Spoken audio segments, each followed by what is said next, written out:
Christos Anesti, Christ is risen. This is Father George, Soul Food for Life. I'm sitting outside, sunny day in Pittsburgh. Does that make sense? Yeah, actually, we have a sunny day in Pittsburgh. And listen,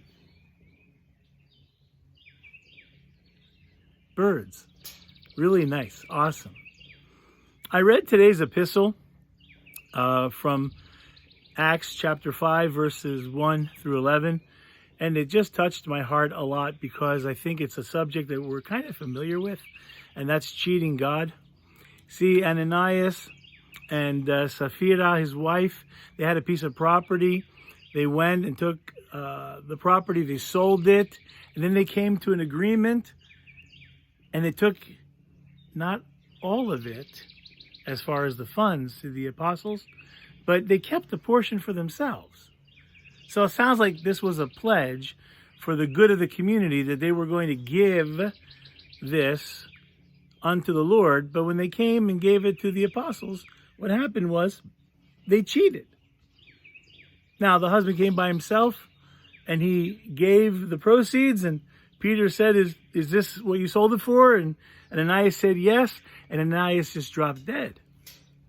Later on, his wife, Sapphira, came, and they asked her, your husband came by, he said this amount was for from the property, was that the whole amount? And she said yes, and then she died. So this is a unique situation, and you might be saying, well, where does that fit in with us? God gave us gifts and talents and treasures, and you have to ask yourself the question, are we using all of these gifts, talents, and treasures for his glory, or are we keeping some back for us? Or are we giving him just a little bit? You know, we freak out when we hear tithing. Oh my goodness, 10%. I mean, that's ridiculous. But when we go out to a restaurant, we're tipping waiters and waitresses 15, 18, 20%. And God bless them. They deserve it. I don't have an issue with that.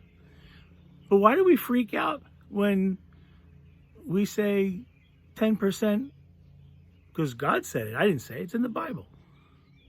To give a tenth as your tithe. Why do we freak out? Why do we get upset? Well, the answer is simple, because we don't have the money for it.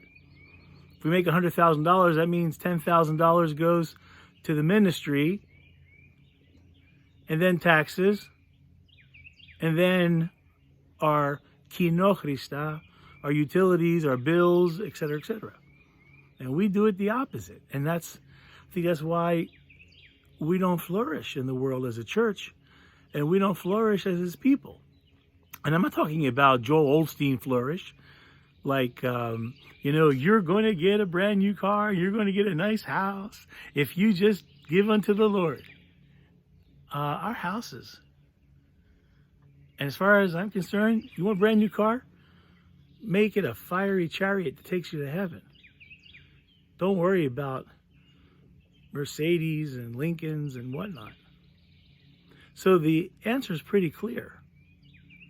As we just finished tax season, hopefully you did, go review what your priorities are in life. They say, put your money where your mouth is. And I think what we do is we put our money where we see the highest value for us and not for Christ's ministry. There's a lot we have to do. And the time is getting shorter and shorter.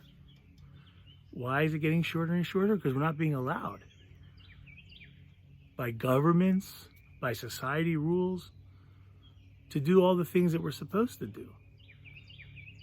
A number of our freedoms are getting taken away. So let's stop with the excuses. Let's reorganize and reprioritize. Let's not have what Ananias and Sapphira experienced. Let's not lie to the Lord, but let's lay ourselves before the Lord. And let's give him the best of our time, the best of our talent, the best of our treasure. in everything, then we will live. Christos Anesti.